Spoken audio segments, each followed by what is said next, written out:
Good afternoon and welcome to the Watertown Civic Arena for today's afternoon game between your 8-1 Watertown Arrows and the 0-7 Brookings Bobcats. My name is Sam Mooney, and joining me in the booth, as always, is the talented and handsome Brian Norberg. Brian, Arrows 8-1, kind of on a heater right now. Yeah, off to a nice start at the beginning of the season. It's good to be back at home, and they have a 3-game home stretch here. Yep.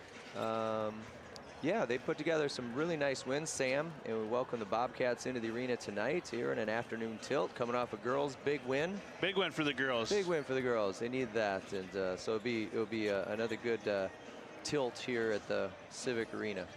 So talk to me, Brian, about expectations as far as when the Arrows came in, and I think we can all agree maybe they're exceeding expectations right now. I would, it's interesting, Sam. I would say going into the year, I think you could see on paper where we had some tools that maybe in the past few years we haven't had. Just we've talked about length this year.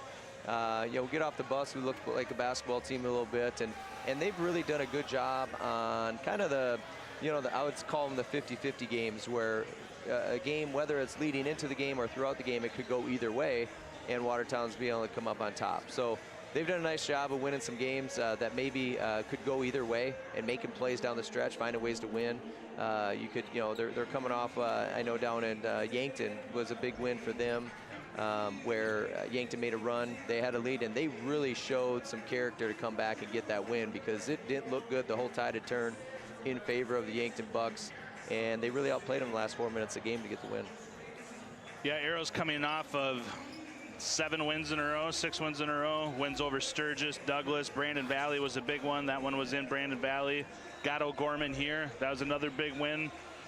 Looking at the Arrows schedule this year and their 8-1 record, is there a statement win on there? One that maybe is more impressive than some of the other ones? I think they've had multiple, I don't know if we can call them statement wins, but multiple quality wins. The one that jumps out to me is Brandon Valley at Brandon Valley, just knowing how hard it is to win there, and then following it up, 3 days later, beating O'Gorman here, and we all know what a program that O'Gorman has, and maybe they're down a little bit this year, but and then even on the road up at Aberdeen, not playing very well, and Coach McClemens will be the first to tell you they did not play well up in Aberdeen, and Aberdeen played pretty darn well. It was good to see them find a way to win when they're not playing their best basketball. And then I thought after that they go down, like we talked about, go down to Yankton and really put a good basketball game together. And they've done it in different ways. So we haven't won every game the same way. We've won it in different ways, and we do have some versatility that makes it hard for some teams when they are matching up against the Arrows. Going all the way back to the December 16th game at home here against Mitchell, was that a catalyst for them? Was that something that maybe propelled this boys team with some confidence and moving forward? Yeah, I would say you don't know that, right? You just don't know it, but honestly, I think that was just for early in the year. That win kind of maybe reiterated some feelings we already had that, hey, we might have a pretty good basketball team. And so they've kind of gone from there after a big win. And yeah, I would say that's a little bit of a launching pad here for the rest of the season to this point. Brian, we're going to take it down to the sideline for Mason Mogg and Conrad Pitkin here. What do you got for us, gentlemen? We are back for the boys varsity game now between Brookings and Watertown. We got a pretty good game coming, but we don't know yet. Brookings has Jennings Hunter down low, and Watertown with an injured Isaac Rehorst. We don't know how that's going to play out tonight, but Conrad's going to touch a little bit on Watertown and how we can come out hot tonight. So one of the things for Watertown, Carter Brister's got to have a good game again. He's been lights out this year, shooting great, made a lot of threes. Another big key for Watertown, just dominate the post. Watertown's going to have the height advantage over Brookings, so if you can get in the post, the Jack Mack or Rehorst should be set up for success. And finally, on Isaac Rehorst, I have learned he will play tonight, but he is not going to start. He will come off the bench. They're going to try to manage his minutes with his leg injury. So Sam and Brian, back to you in the booth. Okay, that's just like some breaking news. That's incredible. There's some breaking news on Arrow TV. Listen, first to report. Yes, we've got sources, and you know what? He's down there with 2 cell phones, one in each hand. You know, Oh, it's like in Adam between Schefter court. down Yeah, that's there. what I'm saying. Shefty down there. Little Adam Schefter, little Jay Glazer. Tell you know, what, little just breaking news. Late breaking news here at Aero TV, right before tip-off, too. Man, wow. where else do you get that? I'll tell you what, only on Aero TV. Nice work, fellas. Wow, that's incredible. Good work out of those two. All right, so let's talk about the Arrows a little bit, Brian. Like we said, coming in hot. They mentioned Bisker. They mentioned Rehorse. What about Jack Mack? You know, I don't know if I should say this. I've been proud of Jack. I've really been proud of Jack, how his game has evolved. You know, last year as a sophomore, he gave us some great minutes at the varsity level. You would watch him play in the JV games, and you could watch and see what he does well. And then he had some holes I would say some holes in his game that he's closed up this year. Yeah. What's really interesting about Jack Mack is that when he gets a rebound, our transition offense is twice as good. I say that because he gets a rebound, he goes. You know, sometimes you have a post player gets a rebound, kicks it out to your guard, but when you get a guy like, a versatile player that can get it and go himself, he's become really good in the open court. But where I really am happy with Jack, and I'm proud to watch him play, is defensively. He's done a great job of really kind of having, now with Isaac being banged up a little bit and out a couple games, he's had to be kind of our post player. I don't think that's his natural position, but he's stepped up and done a good job on the defensive end, giving us a post presence, not always on the offensive end but also on the defensive end. So you have Jack Mack, you have Jackson McClellan, same deal. He's matured in his game.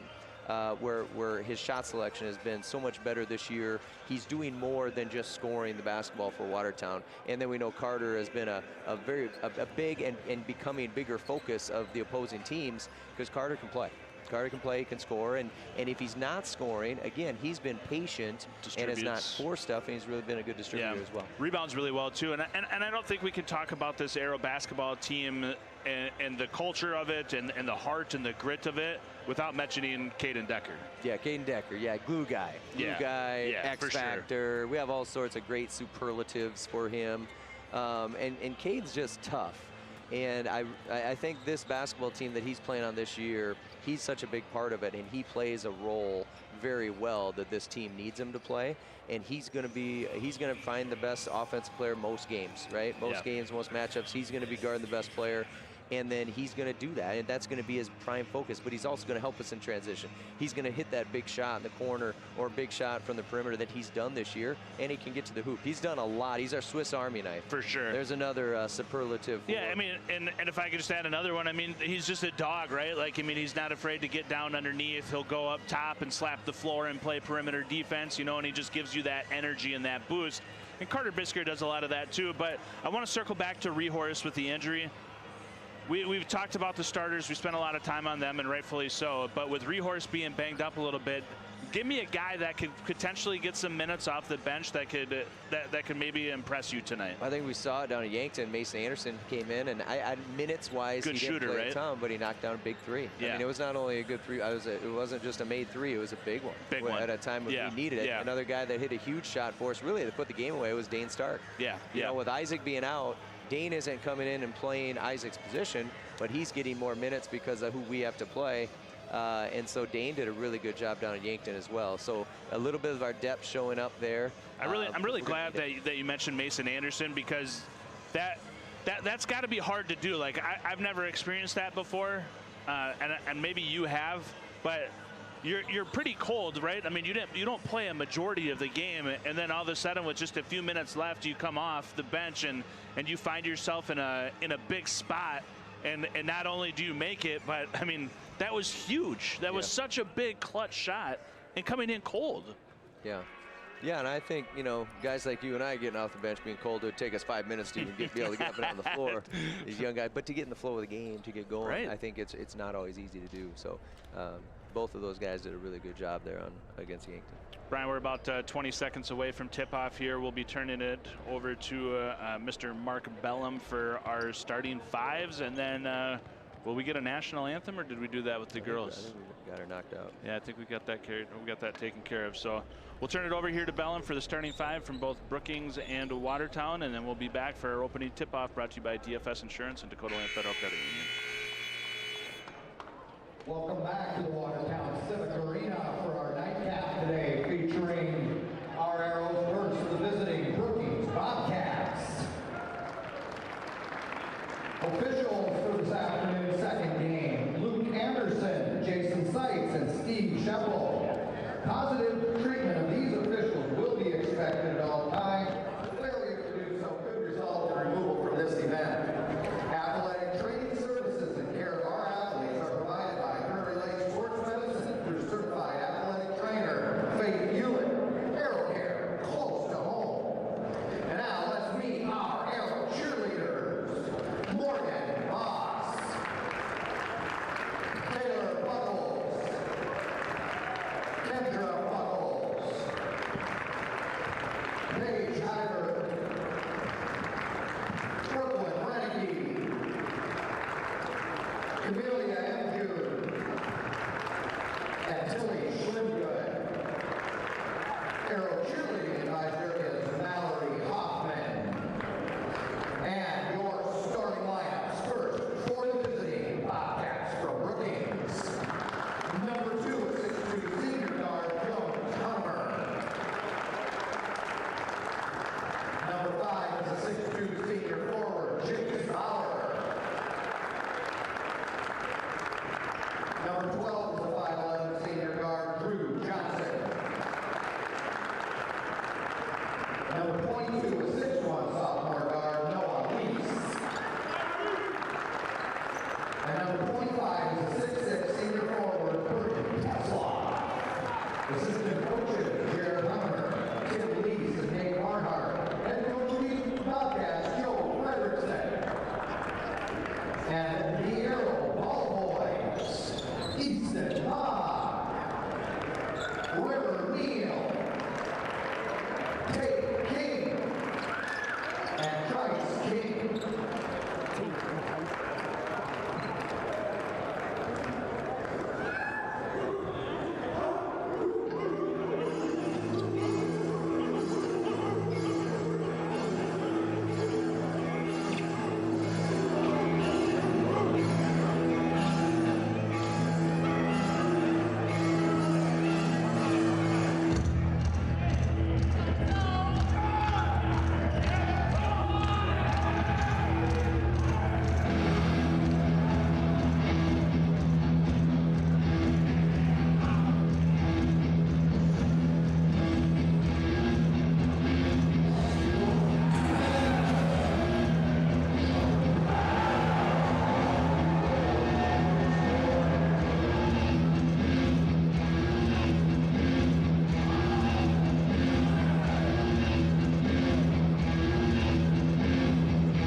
Not a bad way to start. Decent crowd on Saturday afternoon, Brian? Yeah, the Saturday afternoon crowd is always tough. A lot of stuff going on, but we have a nice crowd, nice contingent that drove the 40 minutes north from Brookings, and we have a nice crowd on hand for a good basketball, good matchup. Brian, talk to me about the psyche and the mentality of a team coming in for a game like this, when the Brookings, the Bobcats are in a down year. Obviously 0-7 the last time that these two teams played. Arrows won by 21. Do you have a hard time getting up for this? Do you just talk to me about that, what that feels like for the Arrows? A couple of things. One, like first game of the year, you throw that out the window. That seems like light years away. Sure. Both teams are going to be different than what they were at that point. And then the second part is they're 16, 17, 18-year-old kids that you can talk to each other blue in the face. They see records, they look at things. So you hope the Watertown definitely just is concerned about what we are doing and put together a good basketball game, because they're going to have to. Good start for Brookings as they hit their first three in the corner. That one by the Drew Johnson, the senior. Yeah, Brookings coming out with 4 senior starters and 1 sophomore. So a veteran crew, really.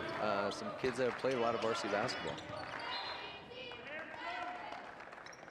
Arrow's going to retain here after ball squirts out of Decker's hands. Is there, we talked about it last week, or our last home game here, about who's going to inbound the ball for you. Do you prefer the taller guy, or like there, you know, Bisker, or excuse me, Decker leans, throws it in, but do you prefer a taller guy on there, or do you just want the guy with the best handles or the best vision? As far as throwing the ball in, I think it just depends on what you want. Typically you'll see a forward throwing it in, just because then they trail the play of the ball handlers. But kind of coaches preference there. Brookings coming out a little zone there to start the game. See if they stick with that zone for the majority of the game or not. Coach Fredrickson in his first year there at Brookings. See what they come up with on the defensive end tonight. Tough basket by Decker to get us on the board for our first 2 points of the game. If you're watching us on YouTube, let us know who you are and where you're watching from, and who you're rooting for. And maybe if you're fortunate, the handsome and talented Brian Norberg will give you a shout out live on air here. Arrow's going to be patient here as they look to take their first lead of the game. Fun to see Stark get the start, Brian. Yeah, Dane's done a nice job. Since Isaac's been out, he's been inserted into the starting lineup. He's done a nice job. Gives us another ball handler out on the floor and takes some pressure off, maybe a little bit of the ball handling duties of others. Some good looks early. I think we're going to get good looks early against the zone. We can't settle into just perimeter jump shots. That's easy to do when you are going against the zone. I think to mix that up, but some good looks early, just haven't been able to get them to go. Bisker's early was just in and out, all the way in and out. Yeah, I don't know if that could get much further in than that. Decker's gonna, I thought Decker was gonna take his second one. He's gonna give it to Bisker in the corner though, and Bisker will put us on the board with his first green bean of the afternoon. Arrows will take their first lead. Always kind of frustrating as a coach when you leave the inbounder. You know, Carter there just stepping into the corner, the inbounder, you can't lose track of the inbounder. Yeah, especially with Carter, like. Yeah, I guarantee Coach Fredrickson. Like I say, I can relate as far as just how do we lose that guy? He's the first guy on our scouting report probably. Yeah, he's averaging just about just north of 16 points a game. Good season, good senior season from Bisker. Sean Thompson says that he's watching the Arrows at home. A little chilly outside there, but he's cheering the Arrows on from home as Bisker's going to go up for his second one. Can't get that one to fall. And they're going to get a leak out here. Easy 2 for Brookings. That's Jones Hunnemer, 6'2" senior guard. Good size from him. Some matchups to watch is Tetzloff on Mac. 2 big guys on the floor for both teams right now. That'd be an interesting matchup, how Jack does against Tetzloff's physicality. We know he's a great football player going to SDSU. Does a good job on the basketball court as well. So going to bring some physicality down low for sure. That is definitely one name that we are going to mention quite often here for the Bobcats as we see him there. That's number 25, Bergen Tetzloff. Listen, that kid is an athlete through and through. And you can see from all the way up here, Brian, he's got great size. Yeah, he's a big kid, physical, he's got good feet. There's no mystery why he does a good job on the football field. And the Tetzloff name, we're fortunate enough to have Dusty Tetzloff here up in Watertown, and the Tetzloff family here in eastern South Dakota. A very well-known name, not only in basketball, but other sports as well. Emily Johnson's watching her nephew, and she says, "Go Cats." I appreciate Emily watching and cheering on. Emily, your nephew's gotten off to a good start here. Yeah, watching the Brookings Bobcats with us. I got a text here, Norberg, from Mr. Ryan Neal, who's watching at the Wellness Center as his girls are playing 6th grade and 3rd grade basketball. Yeah, Ryan's over there, and we got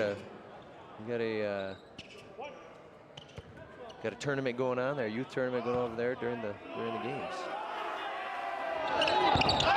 The question is Ryan Neal coaching over there, just watching? I think he's just watching. His girls are playing. Thank goodness. Thank goodness. 6-5 here early. Arrows trailing by 1.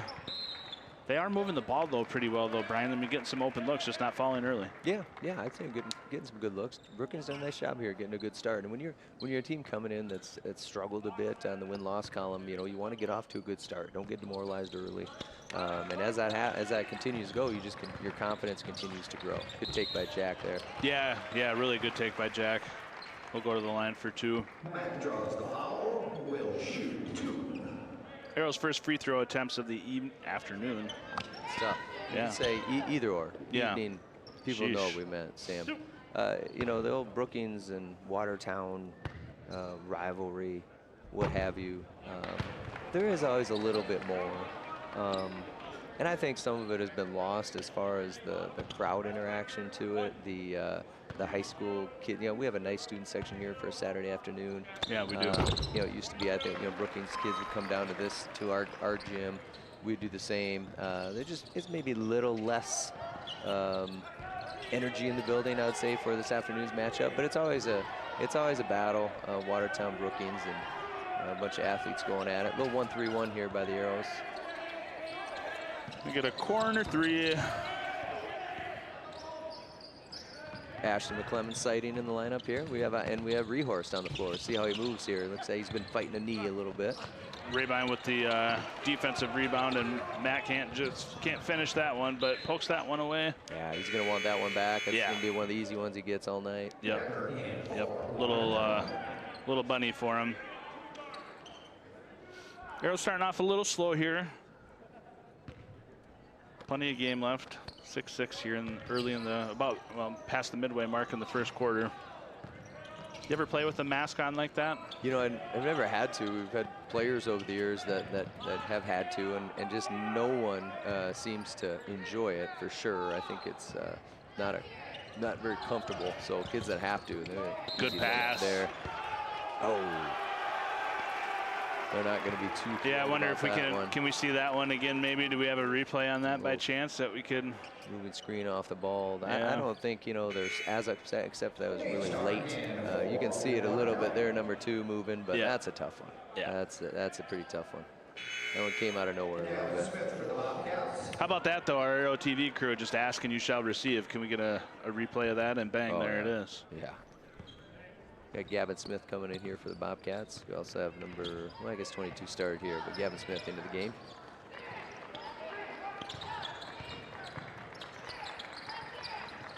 Arrows patiently moving the ball around. McClemens looking to maybe create his own shot and separate. Bobcats going back to man-to-man here last couple possessions. Yeah, Tetzloff kind of ran Rabine over there. It's going to be Rehorst, sorry. Yeah, it's going to be two on Bergen. So he's going to have to either be careful or they're going to sit him for a little bit here in the first half. I always had a 2-foul rule somewhat in the first half. That if you had 2 fouls, you had to sit, and so we'd have you back for the whole second half. And then it kind of depended on how the game flowed from there. But yeah, it's more of a gut thing, though, right? Like, yeah. I mean, you don't want to just yank him for the whole half, do you? Yeah, well, and I would at times, but when it's this early, it's hard. Yeah. And it does depend how things are going and which player it is. Good rebound there by Ashton. Had a few good looks there from the perimeter, just haven't gotten them to go. Keep getting them, you think they're gonna fall eventually for the Arrows. That was a great rebound there. Andrea Pickens watching, she says, "Go Arrows, an awesome job, Arrow TV." And how about Conrad Picken, Andrea's son, just down there killing it. And he did the play-by-play for the girls game and just did an awesome job as Brookings bangs home a 3 of their own, and that's Drew Johnson again. Yeah, Drew's going out pretty hot here. Decker's going to try to answer back. And how many of these basketballs have gone in and out for the Arrows tonight, Brian? Yeah, Dane gets the point there. Dane gets a bucket, did a great job with those long arms, but Isaac's the one that kept it alive. So good to see Isaac back on the court and keeping the ball alive for us. Looks like Mac and Bisker are going to be checking in, and they're doing their best, like, album impersonation down there, sitting back to back while they're waiting. Not a lot of room down there, Sam. Maybe a little senior photo op there.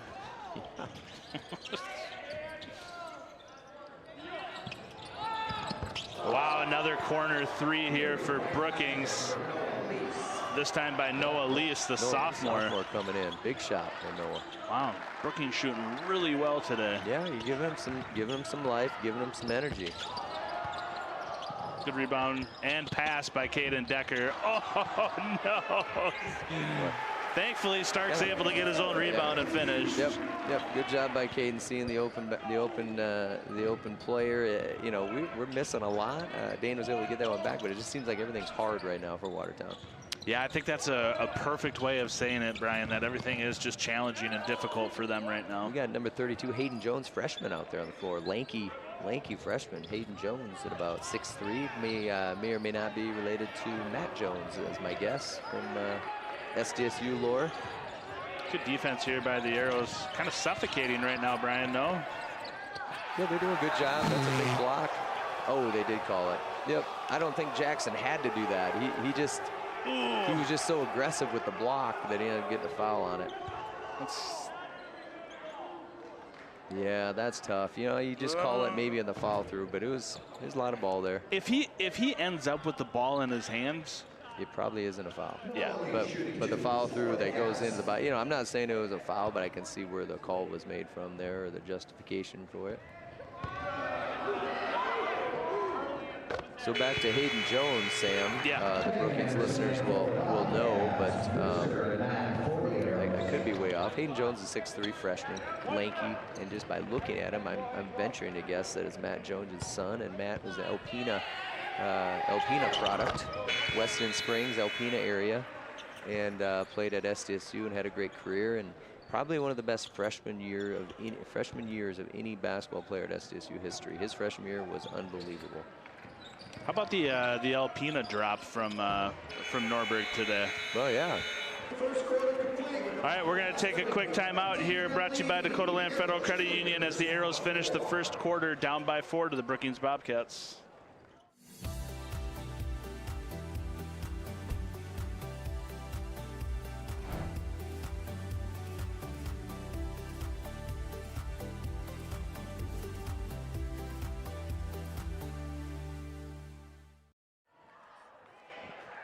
So at the end of the first quarter, Brian, Arrows trailing by 4. What's different from this matchup from the previous one? I would, you know, what's going on here in that first quarter is Brookings is thrilled coming out and getting off to a good start, right? You have a team full of guys looking for that first win, so they're coming out and they're really happy with that first quarter.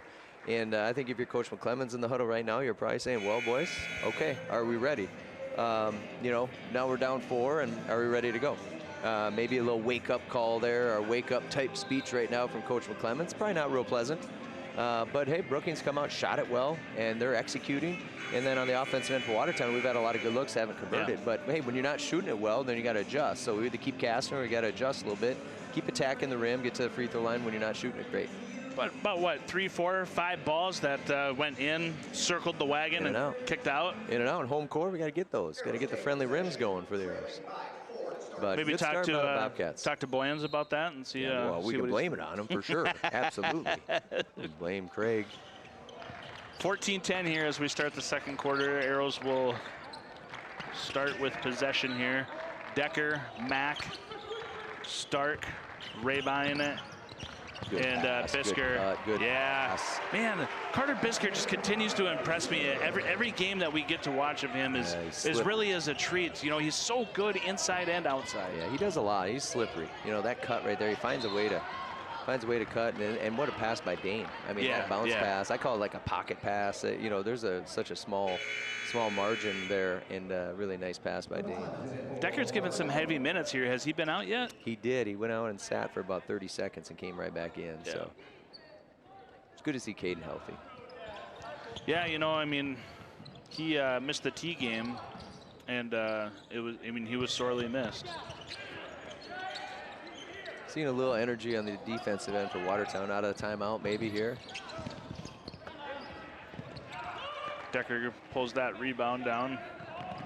Watertown hasn't had any transition buckets here to speak of, and I think that's something they're probably, you know, trying to get a little bit more of. Boy, I really like great rebound by Decker, but I really like Max back to the basket. Yeah, he got pushed out a little further than he wanted there, but a nice move, and then you got Decker there to clean up. But you know, Watertown, little half court trap here. They're just trying to get some energy going, and maybe get some transition bucket. Here goes Dane. I think that that was Drew Johnson's first miss, as Decker's going to go for a green bean of his own.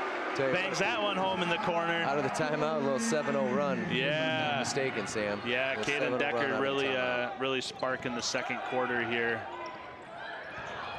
The trap has served its purpose here out of the timeout. You know, coach comes out, and I'm sure coach is thinking, hey, we've come out, it's a little dead, there's not a lot of energy in the gym, we're down 4, they're comfortable, let's throw a little pressure at them, and they've done that, and it's panned out.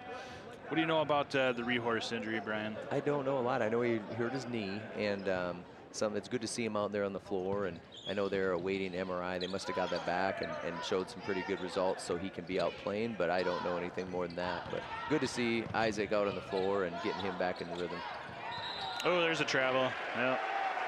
Sam Mooney up here making the call. You had a great angle. Great angle up here to call that travel. From all the way up here, it's all that B school basketball I watch in Waverly. Yeah, well, 3 freshman basketball games for this cat over here refereeing today. So so I saw my fair share of travels. Yep. Called half of them. Yeah, I do that from the scorers table and in Waverly. You making some calls from the scorers table? Oh yeah. Yeah, sometimes better when you're way up here and they can't hear us. There's some interesting basketball down the road from us. Decker's going to go for another one here. Oh, good hustle there by Isaac, trying to keep it alive. Yeah, Rehorse is just, he's tough. It's good having him back on the court, like you said. Numbers here for the Bobcats. 43 into the game here. Jennings. Decker poked that one away, just didn't get the bounce. So we have 2 freshmen on the floor for Brookings. Coach Fredrickson, you can see where, hey, we're trying different things, but yeah, you have some young kids here in Brookings that pretty bright future there for a few of them. There's Jones from 3. How valuable is that time as a freshman playing varsity? You know, it's very valuable. I mean, you just got to get some good experience. Pass by McClemens down to Bisker for an easy 2. Going to get a timeout by Brookings. Go ahead, finish your thought. No, just saying, you know, what's hard to play young kids at the varsity level isn't as much on the offensive end as on the defensive end. And even in that transition right now, you have 2 freshmen on the floor. I'm not blaming the freshmen, but there just isn't that continuity defensively or the physicality defensively at times.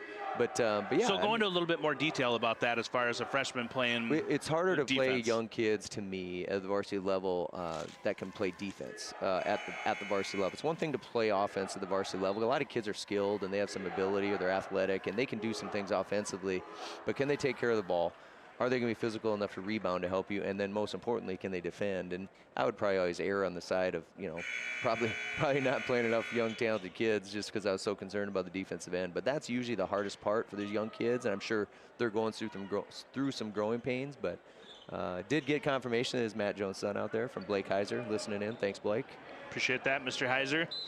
Arrow's on a 9-0 run here, Brian, to start the second quarter. And sticking with the half-court trap here. And not only, I mean, that's been pretty quick. You know, we're at the 5.5-minute mark. Good defense there by Carter. That's something there, Sam. You know, when we do go to a 1-3-1, you know, coaches throwing man-to-man 1-3-1, and now we got a little 1-2-2 kind of, you know, half-court, three-quarter, half-court trap. But with our length, we get a lot of hands on the ball. You know, we just do. So you're not necessarily always getting a turnover. You're getting them out of rhythm.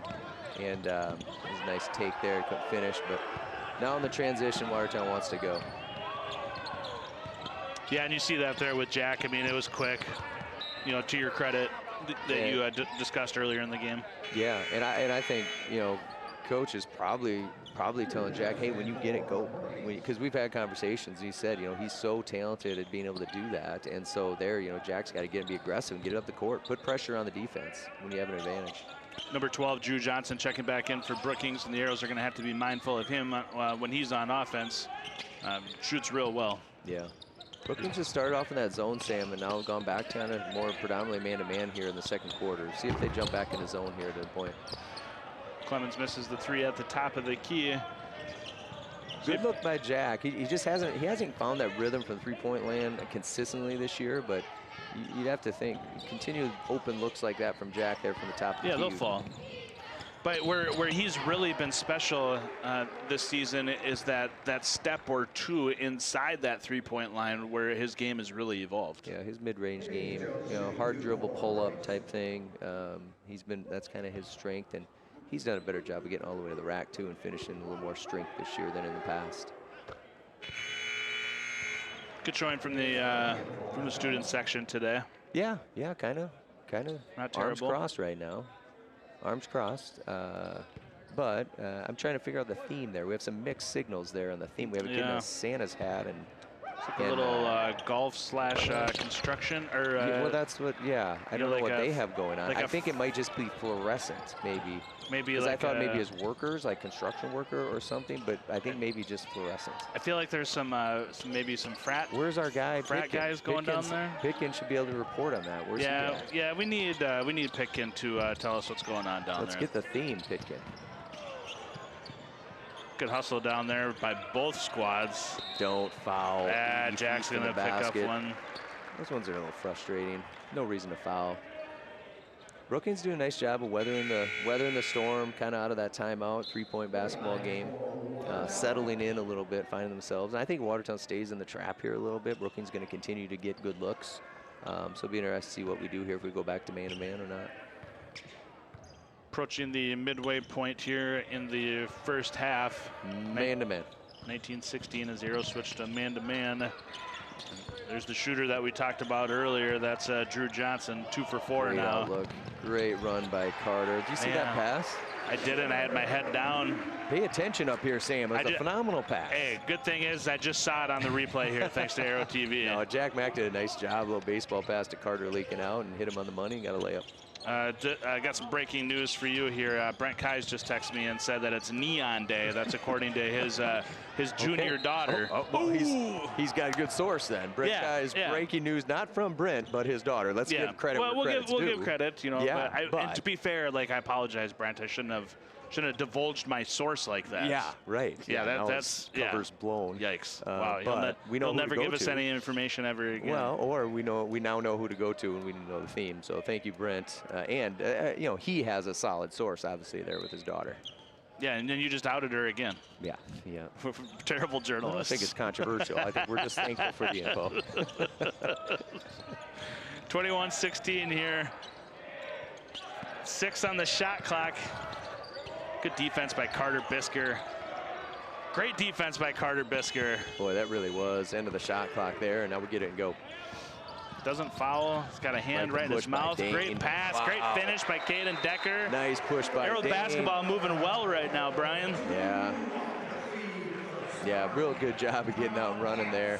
But, you know, Dane gets in the middle of the floor, give yourself some options, and Deck did a good job. So what you see a lot of now is on breaks, you know, kids just go right to the corner. Yeah. You know, the old Billy Donovan Florida Gators back in the day, they were the first to really just say, hey, 3 or layup, that's all we're going to get.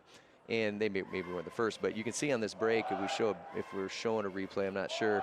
But there's a little clips on some Caden plays here. Caden Decker highlights for us.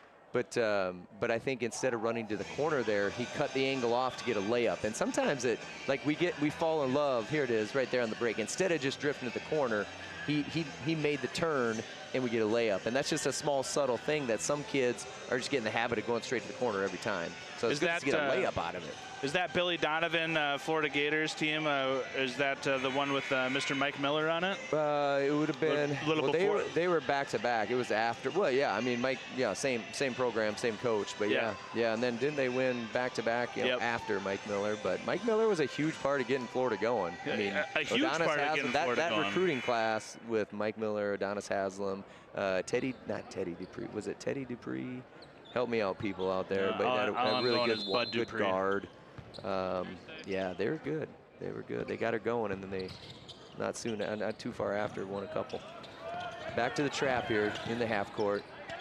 You know, Jones has come in. He's played. He's come in. He hasn't come back out. Yeah, good minutes for the freshman. Yeah, both of them, Huntimer and Jones.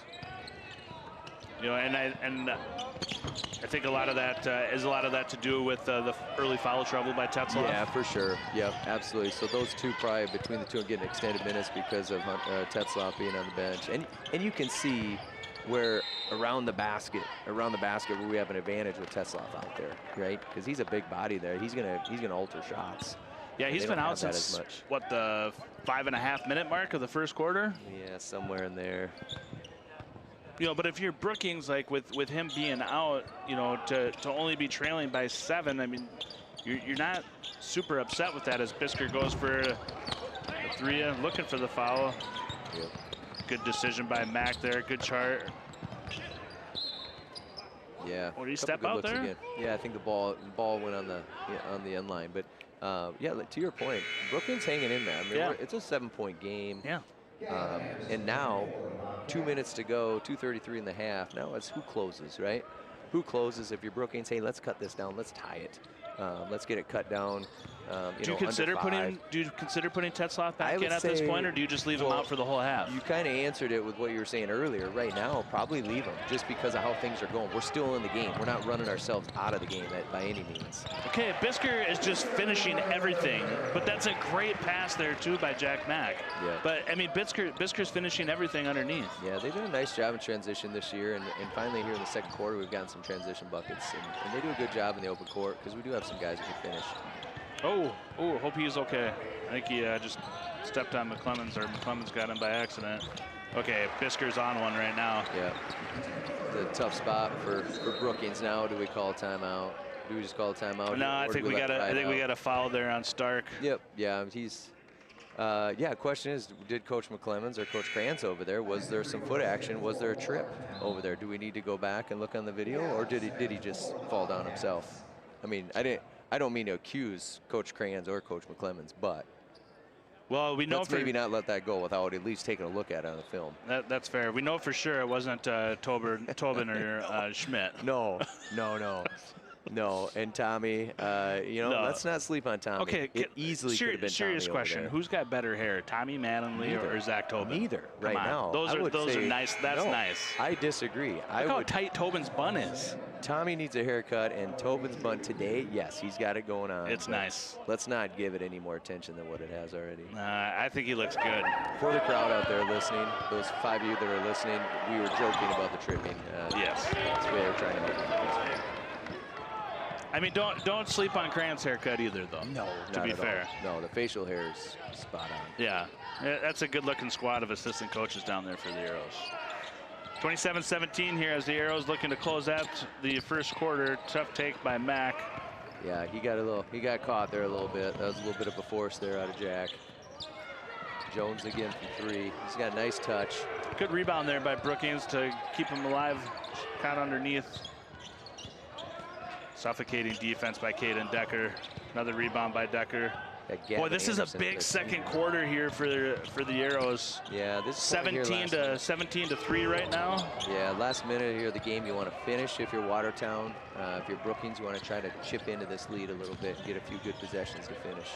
Number 4, Max Martinson in for the Arrows. Bisker, Decker, Rehorse, Mack. Great finish, coast to coast for Jack Mack. Adds 2 more. See if Brookings goes for a 2-for-1 here. They do not. Gonna get a foul there. Really, a good foul there. Whether Noah meant to or not, that was a good foul because we had a layup there on the other end. We're gonna say he meant to. Great floor awareness. Yeah, great awareness there for sure. Wow, this is a big second quarter though for the Arrows, Brian.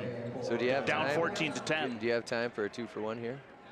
40, yeah, I think so. Especially, considering you gotta go. I mean, you gotta come down. You gotta go. But considering where you're at in the game and the momentum that you have, that doesn't look like they're gonna push it. Just get the first good one. You're not worried too much about the clock here.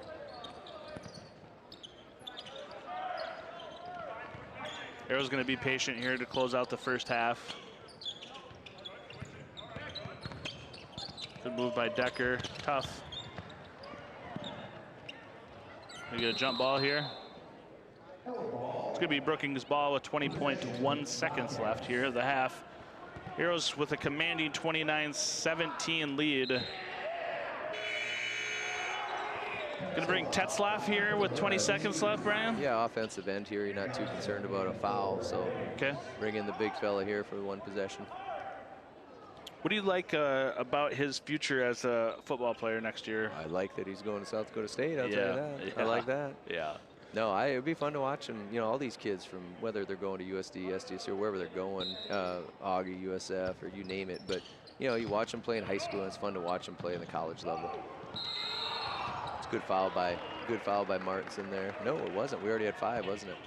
Yeah, that's. I don't know what Max was doing there. Yeah, not a great foul by Max. I thought initially maybe we weren't in the double bonus, but we are. Yeah, I think he'd like that one back if he could. Clemens is going to come check in here. Yeah.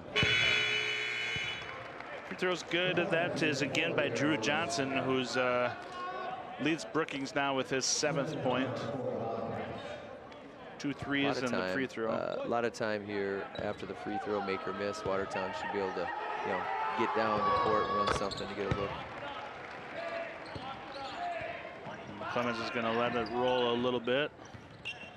Yeah, plenty of time to put a shot together here, Brian.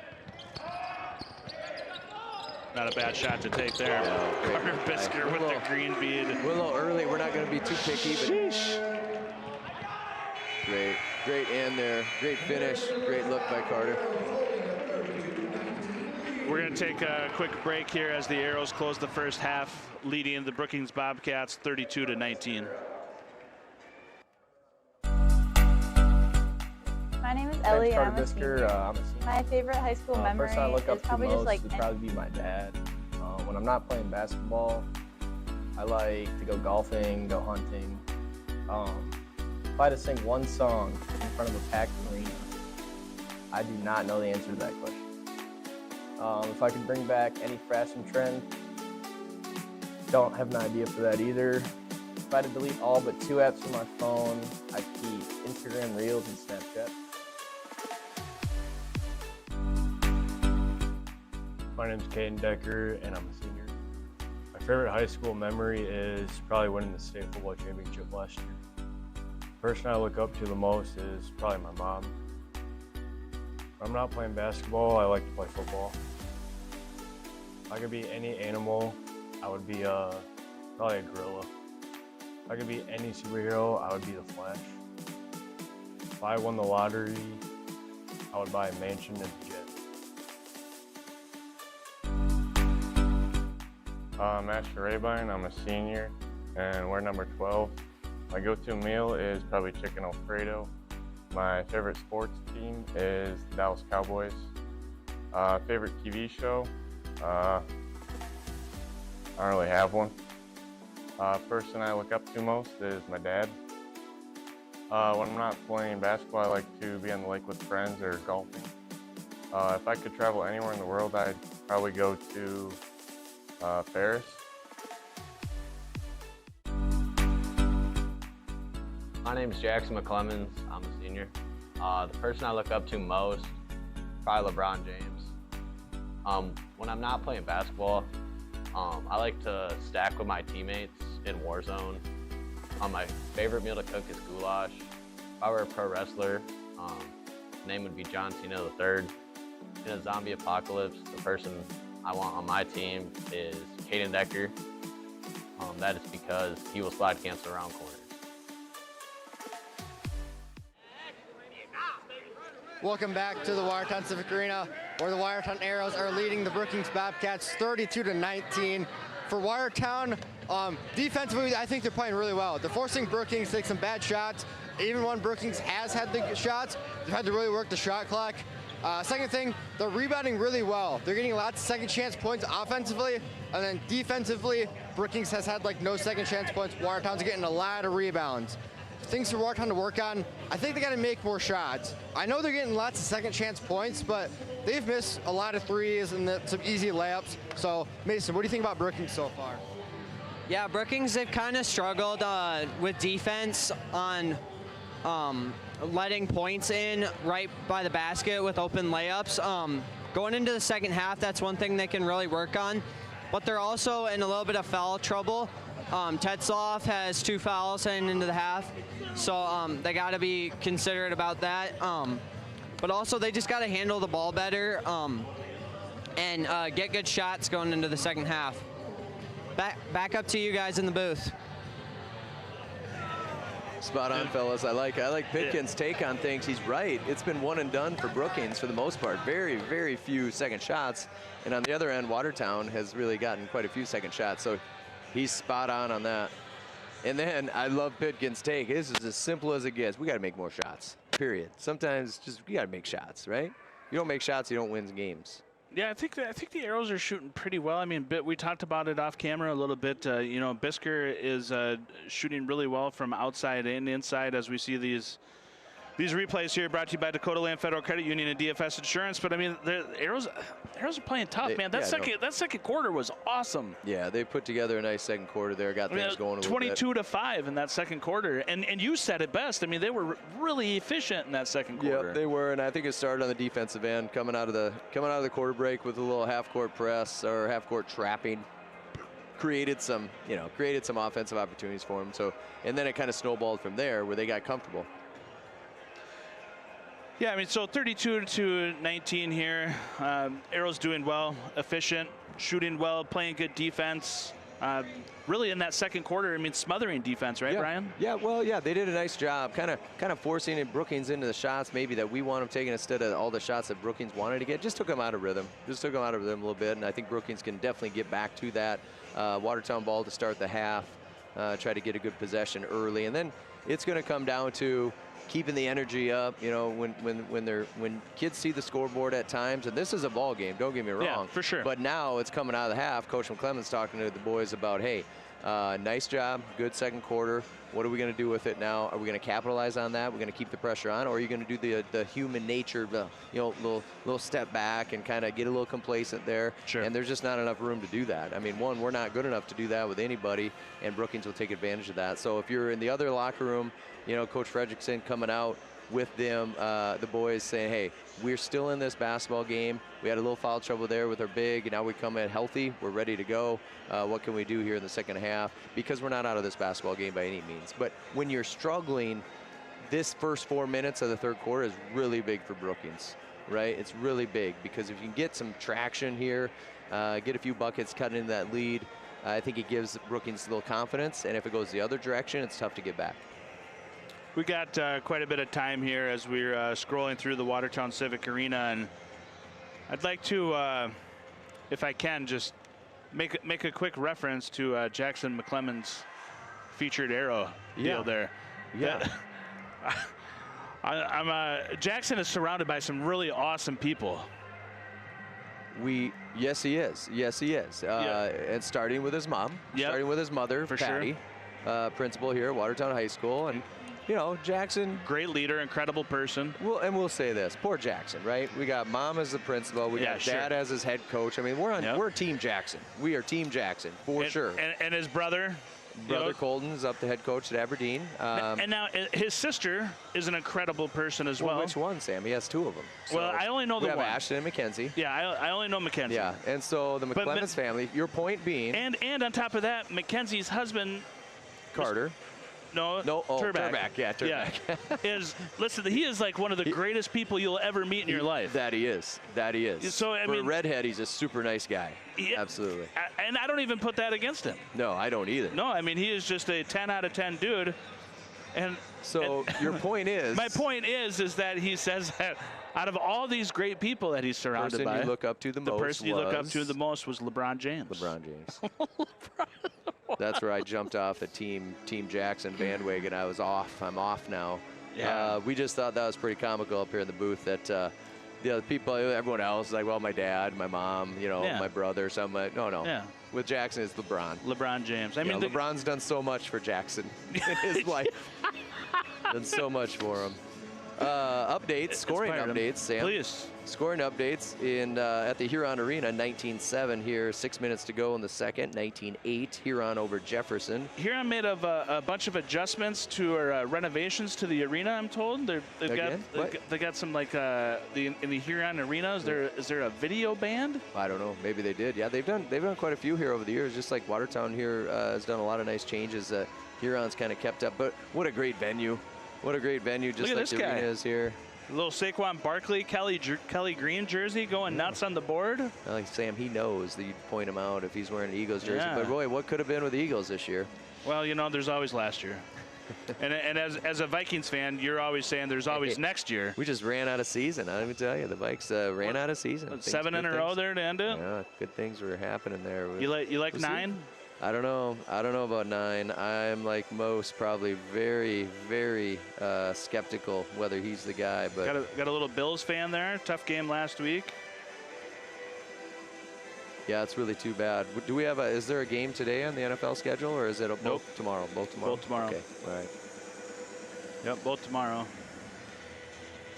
Yeah, I felt there's the Turback kid right there. There's I call him the Turback Turback right kid just kind of jokingly, but yeah, that was Sam, your thoughts on coming out of the half here. You know, you kind of do a great job at teeing it up for me always with asking some good questions. What are your thoughts here in the second half, what the Arrows need to do? Well, I tee it up for you asking you good questions because you're much smarter and better looking than me. So, you know, like I let you do the heavy lifting.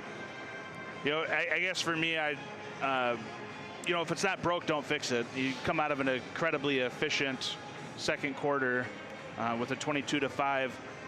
And I think a lot of it came from the smothering defense that they had too. And we'll see here some Carter Bisker highlights. And yeah, you know, I mean, Carter's, like I said, and I hate to be redundant, but I'm just so impressed with his game.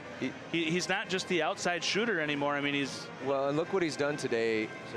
Teams have the scout on Carter, but he scored, and just in this clip, he scored from everywhere on the court. He scored in the half court, scored in transition, scored around the basket, right, left, mid-range game, and then you can't leave him from 3. So I think the scout is, hey, we can't leave him. Don't let him breathe.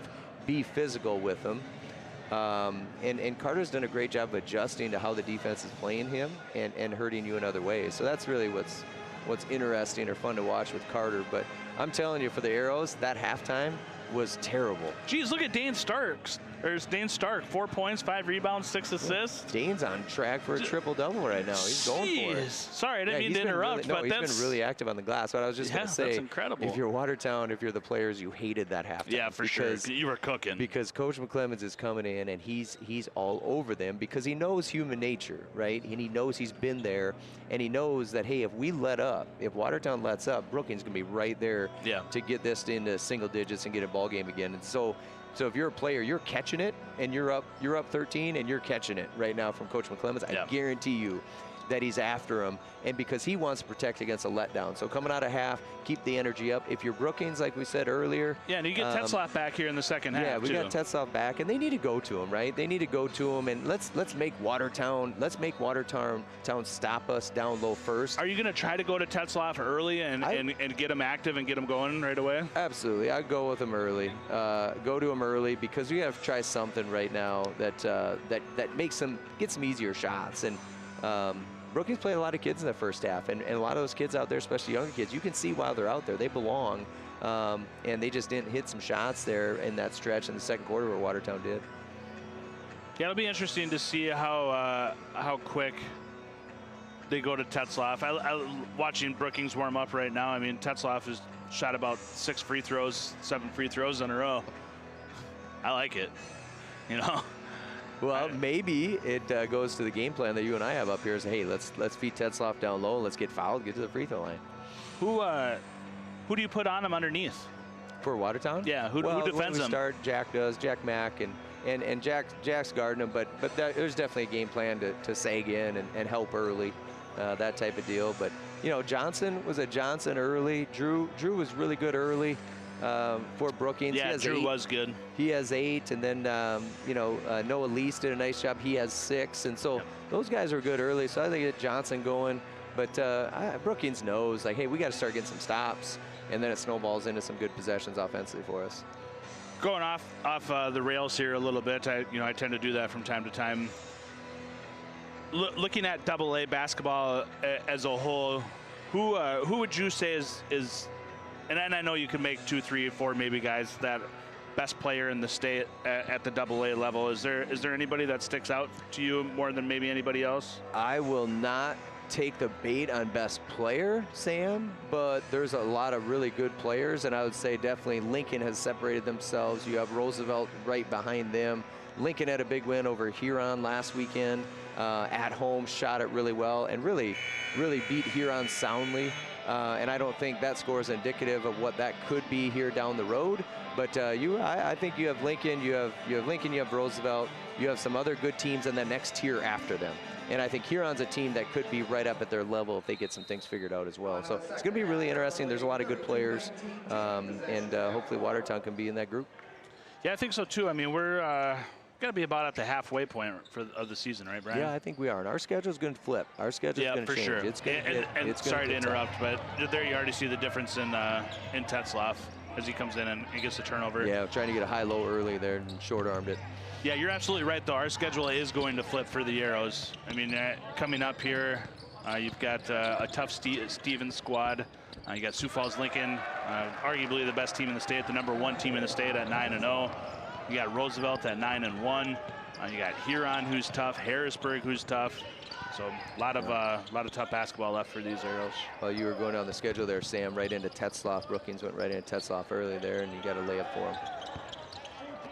It's almost like you know what you're doing up here, Brian. No, you have your horse out there. You want to try to get him the ball early. Yeah, and then they go again, 2 in a row there. That's a Tetzlaff 4-0 run to start the second half. Yeah, impressive going over the right shoulder there, using the left hand there by Bergen. I'm not on a first name basis with Bergen, but it's a solid really name, nice though. Move. Also by Carter. Yeah, way to keep that in. McClemens is going to try a 3. Great rebound by Mack. He's going to attack and get 2 more. And 1 opportunity. Yeah, that's, really tough on Brookings' end because they did a good job forcing a tough one. Jackson misses open jumper, and then Jack Mack gets an easy rebound, and that one's tough when the black jerseys are standing flat-footed. That one's tough. 3-point play. 35-23 Arrows. Looks like a little different Brookings team in here though with Tetzlaff. Ooh, they got away with the travel there maybe? Drug that foot? No? Yeah, it looked like maybe could have been. I just think, both teams coming out. Brookings has come out with some pretty good intensity early with a game plan offensively to get it down low. And Watertown probably coming out exactly what we talked about, not with the same energy and crispness that you'd like to see. Good start there again by Dean, and we got Isaac coming in, a little more size on the floor. He'll match up with Tetzlaff, and let's be honest, Isaac has 4 or 5 fouls here. Not that you're going to want him to hack away, but he can play aggressive. Yeah, that's a fun matchup to watch. There's a lot of talent there between the two of them. Yeah, nice look there. Good decision by Bisker to let that one go and not try to run after it. He knew it was Arrows' ball. Speaking of good decisions, there's Roger Merriam down there taking pictures for the Arrows. Boy, Raj, staple. He's done such a good job for so many years. Decades. Covering Arrow athletics and others, area athletics. I shouldn't just say Arrow athletics. Just the hours he puts in and the pride he takes in what he does. Roger's done a great job. Jeez, good Bisker. Look by Carter. Nice little set there. Nice little set, little double screen, and gets a good look. Bisker picking up right where he left off in the first half with the green bean at the top of the key. Sam, I think as Johnson gets another look, he's got a nice jumper, doesn't he? He's a nice job. Drew Johnson. Kind of both left the ball there for some reason. Roger's a Mets fan. Oh, yeah. Big Mets fan. Is he Mets and Jets? Yeah, Mets, Jets. Probably a Nets fan, too. Mets, Jets, Nets. Heat check from Bisker. Just at the back of the rim. 12-point advantage for the Arrows. Brookings playing much better basketball this second quarter here early than they did, third quarter than they did the second quarter. Ooh, good drop by Caden. Those are the little things that Caden Decker does right there. That's a rotation on Watertown's side. He comes in there and might get paid off with 3. Bang! Caden Decker with the green bean of his own.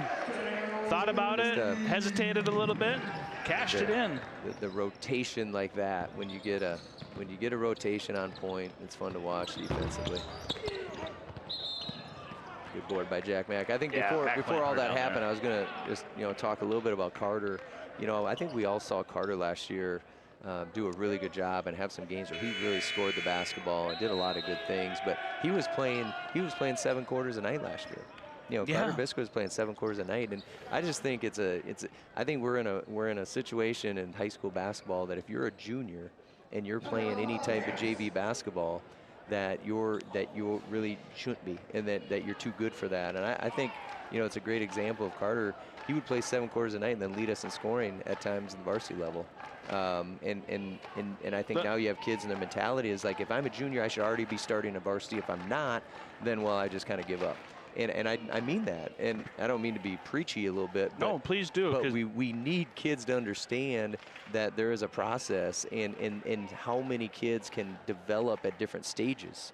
And because of that, I mean, kids are developing at all different stages, right? Mm-hmm. But it just the resiliency and the expectations are like, hey, I'm going to play as a junior. I'm going to start. If I'm not, well, maybe I'm not a basketball player, or maybe I can't help. And that just shouldn't be the case. You want kids to stick with it more. So to be clear, excuse me, you're champion and advocating Carter Bisker's ascent last year of playing 3 quarters of JV basketball and playing 4 quarters of varsity basketball, and saying that added basketball that he played last year helped him with his maturation this year. Yeah, it's hard to argue, right? It's really hard to argue. And now, you know, his senior year, he went from someone where other juniors weren't. They weren't having to play JV.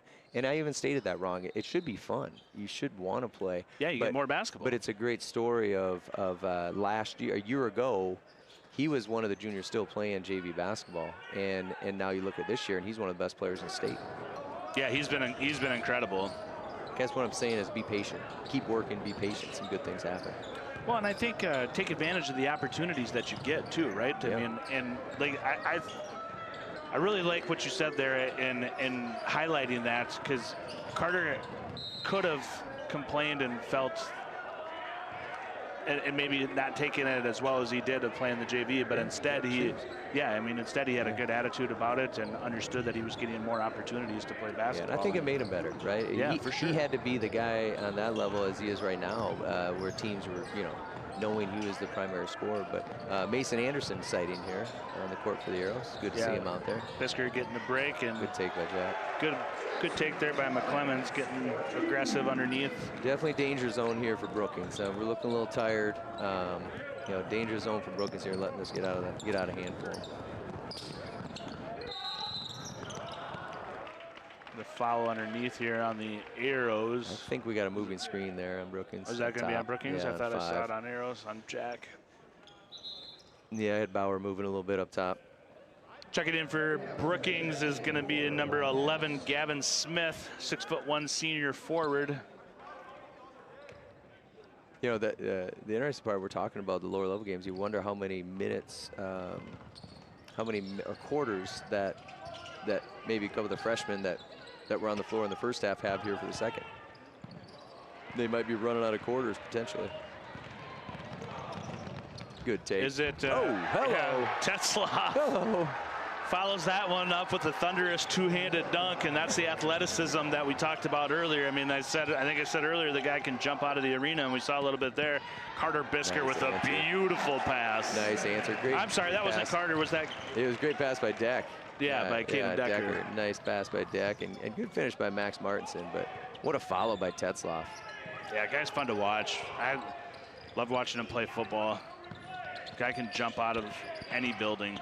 Just an incredible athlete for the and the size that he has, and you can see it there. They, I think the crowd wanted to travel there. They might not be wrong, but again, he went over his right shoulder, trying to use that left. Mason Anderson underneath, kind of stuck. Gets rid of it. Good job. McClemens goes up for one. Jeez, good form on that green bean from McClemens. That's tough. Arrow's starting to pull away here, 48-28. Off the tip dunk there by Tetzlaff. You think they get a little momentum, but you know, Watertown answers with 5 quick ones after that. Good quarter for Tetzlaff too. As you get 6, 7. See what I did there? Yeah.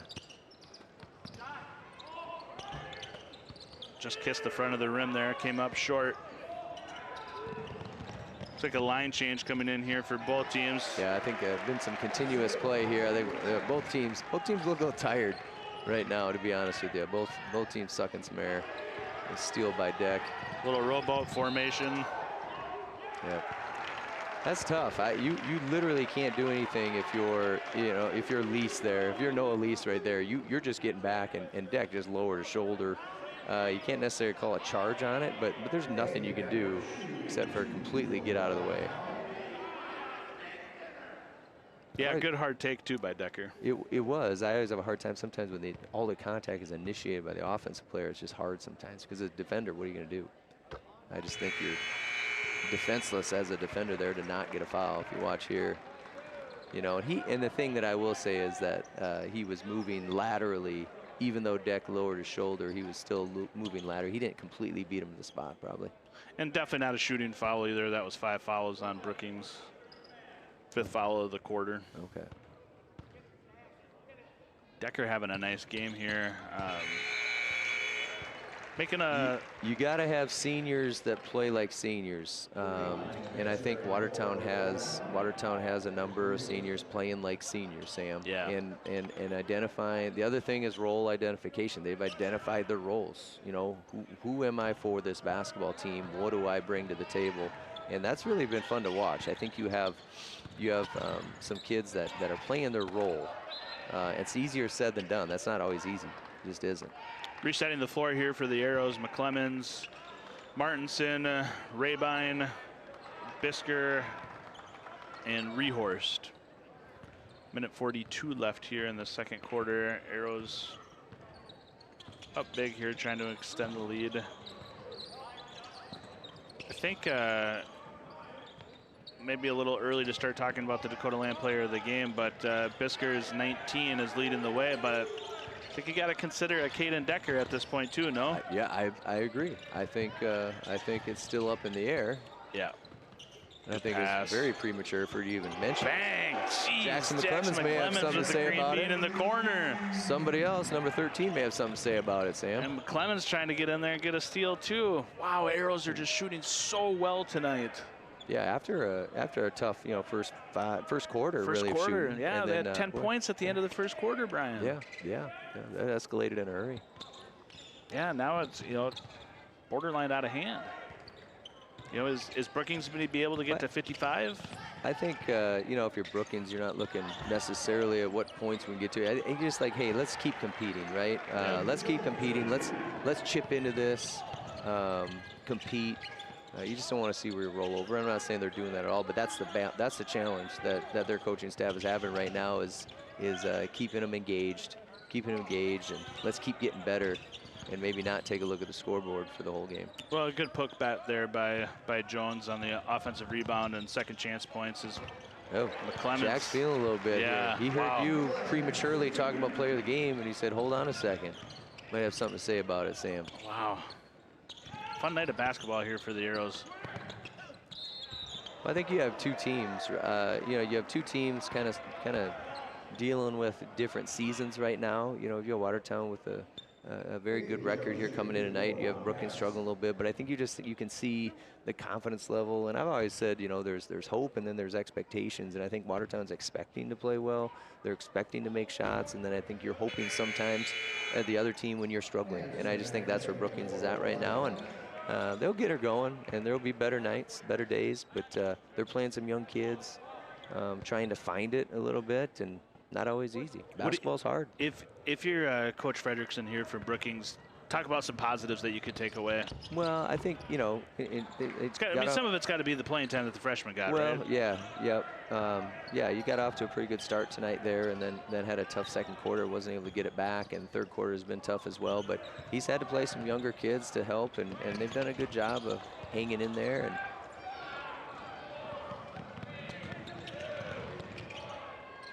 corner three.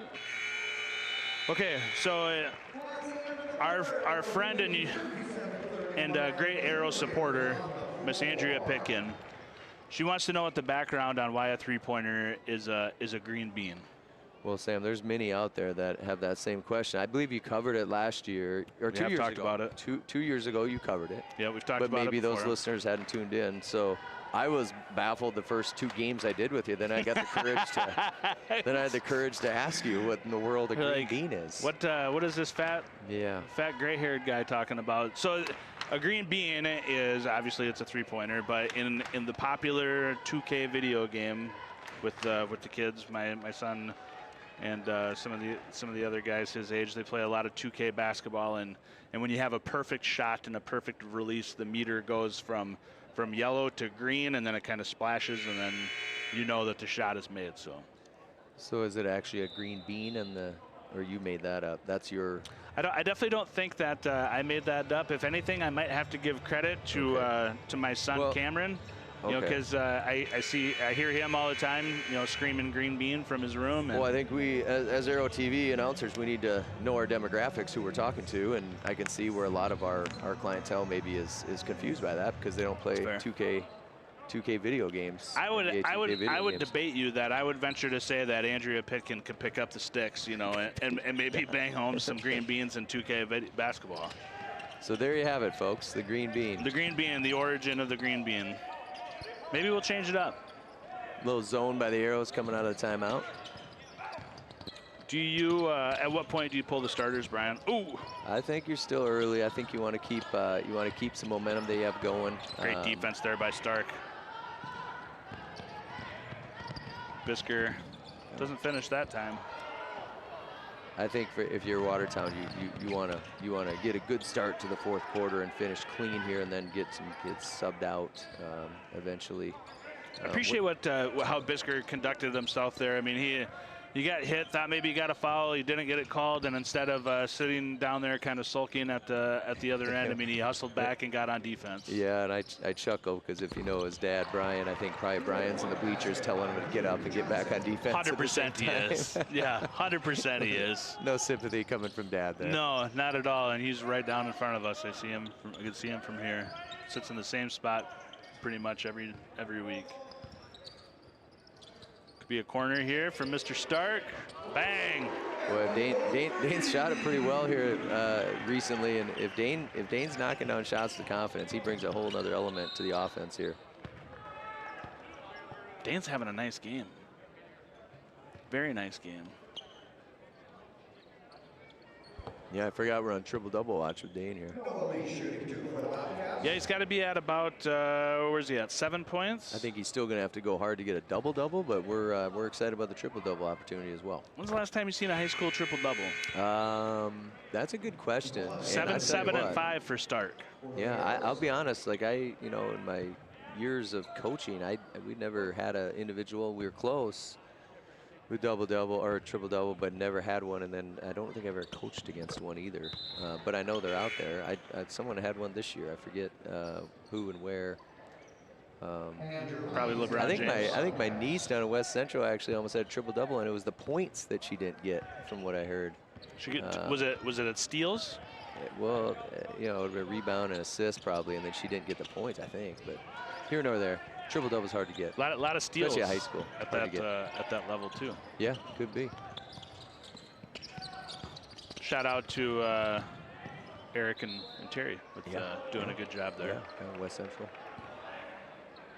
Took in the Lennox West Central game this week down there, but doubleheader, boys and girls. Lennox got some nice players, both on the boys and girls side. Lennox Orioles, right? Yeah, the Orioles. Yeah. Solid mascot. Coach Quayle has the Lennox girls playing good basketball. Coach Quayle coaching the Orioles. Coaching the Orioles, yep. Sioux Valley native. Okay. Back to Tetzloff here. You can see his strength there. Jack just went for a ride. Yeah, big kid, strong kid. If you let Tetzloff get it and go over his left shoulder deep, you're in trouble. Yeah. You're not going to stop it. Nice move by. Nice answer by Jack Mack there. 62-38 here, approaching just about 5 minutes left here in this game. So Sam, I don't know if you want to mention to the listeners what next weekend brings.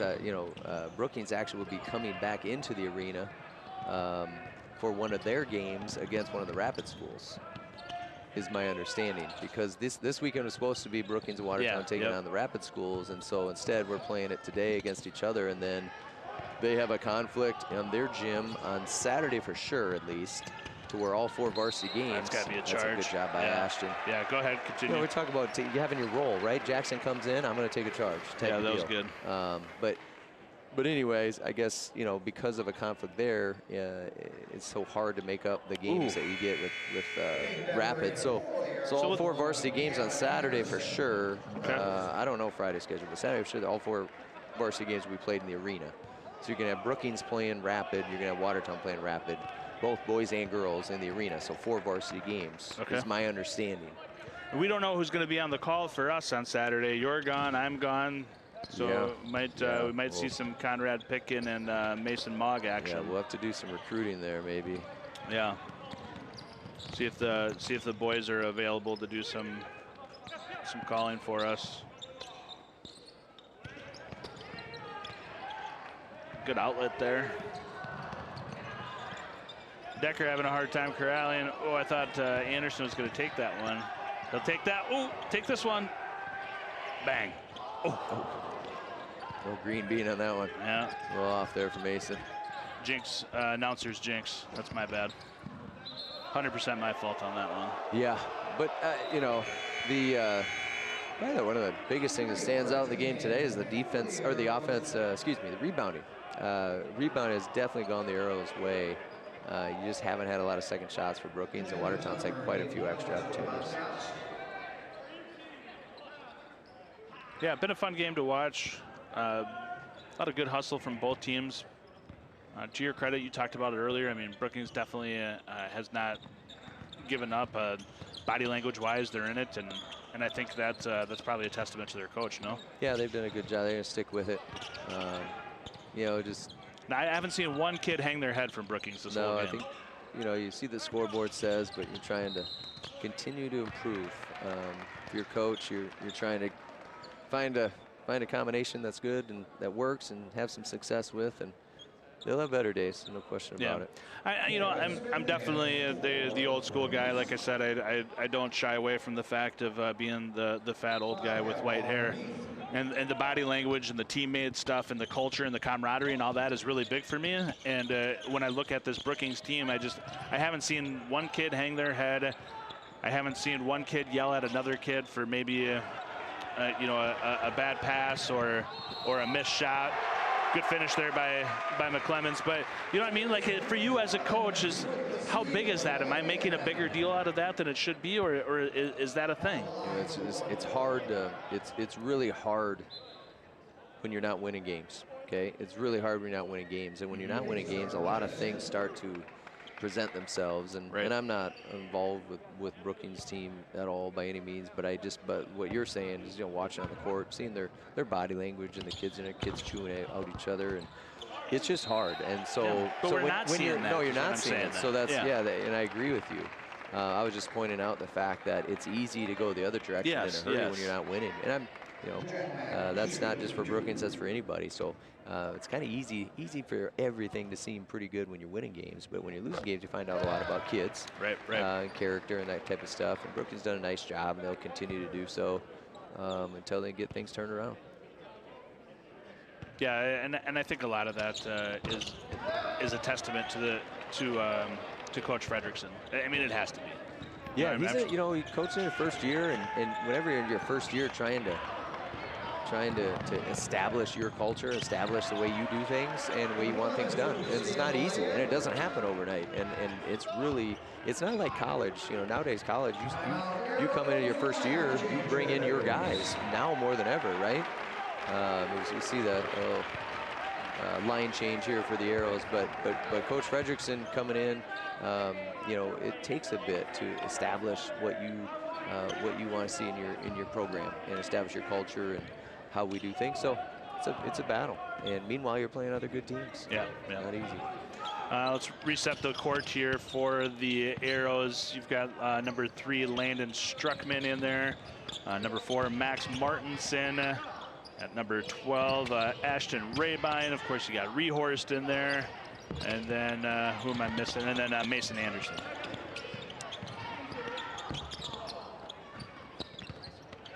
So just about 3 minutes left here. Good to see some of these guys get a run. It'd be good to see Landon Struckman get a couple up here. Yeah, Dad's got a little bit of basketball prowess in Watertown? No. Well, let me tell you, the Struckman family. You got Lonnie, Chad, and Justin. I had the pleasure to play a couple years with Justin, which would be Landon's uncle, and Justin was a really good basketball player and all-around good athlete. But and then there was Chad. No, I'm just kidding. And we won't even bring up Lonnie. But no, the Struckman family, baseball, all of them. Yeah, I was going to say great baseball players. Yep. I would like to say they're good golfers too, but other than Lonnie, I don't think we can say that. So the Struckman family is good stuff. Yeah, staples of Watertown High School, and we got a running clock now with the lead being north of 30 here. So clock will not stop out of bounds, and will only stop with a foul after the foul has been given to the scorer's table. So. Yeah, we've been on the receiving end of that at times. Not on the boys' side this year, but that running clock rule, they implemented that a few years ago. And shout out to Waverly basketball giving me the knowledge of that one. Okay. Whoops, threw that one off of Rehorse there. 90 seconds left. So we'll be on the call on Friday. Yeah, we'll be here on Friday. Take on the Stevens Raiders on Friday. Is that the Arrows have? They got, is it Central? Central or Stevens? Who'd you say we had on Friday? I thought you had that. I did. Talked about it, forgot about it.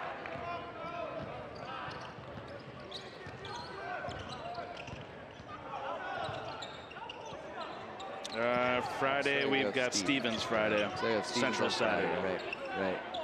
So Arrows will go to 9-1, and welcome the Raiders into town here on Friday.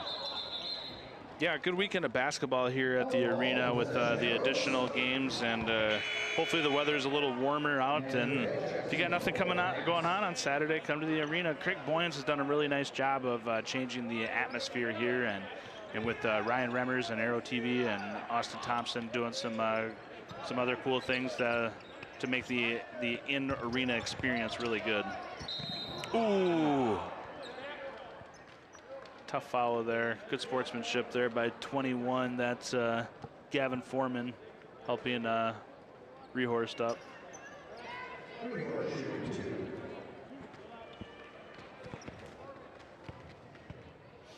Good to see Isaac back out there, and I think he'll just get back into the swing of things here after being out a few games. Because we'll need Isaac down the stretch here. Yeah, he's important. Going to need everyone they can get. For sure. Okay, so 30 seconds left. I don't think it's too late now to bring up the Dakota Land Player of the Game, and you chastised me a little bit for that. Well, I think it's last time. suitable now, Sam. I think we played the game, so got my hand slapped. I learned my lesson. So who do you got? I think I want to go with Caden Decker. Yeah, I always forget that I need to put my vote in. Yeah, I would as well. I think Caden played probably one of the more complete games that he's played all year. So I think no slight to Carter, but it's like Carter had a sensational He's got the game. Michael Jordan effect. Michael Jordan by far was the best player on the planet, but then like Karl Malone would win the MVP, that type of deal. That's tonight. Let's give it to a well-deserved MVP goes to Caden Decker. Yeah, I'm gonna dismiss the Karl Malone reference and maybe go to like anybody other than him. Charles Barkley? Scottie Pippen. I mean, Michael Jordan should have won the MVP about 10 years straight, Yep. but they just kind of gave it to others just because. Right, fair. Like the Cy Young Award. What is that? Our views and opinions are not reflective of Arrow team. Like, do we have to give that disclaimer? Good win for the Arrows tonight, though, Sam. Let's do that. Good win for the Arrows. All right, Arrows are going to improve to 9-1. They'll welcome Rapid here on Friday, so please join us in the arena. And if you can't make the arena, we'll be here with Arrow TV. Brian and I will be on the call on Friday. We'll have some guests on Saturday. I appreciate everybody joining in. Congratulations to the Arrows. Safe travels to the Brookings Bobcats. Go Arrows.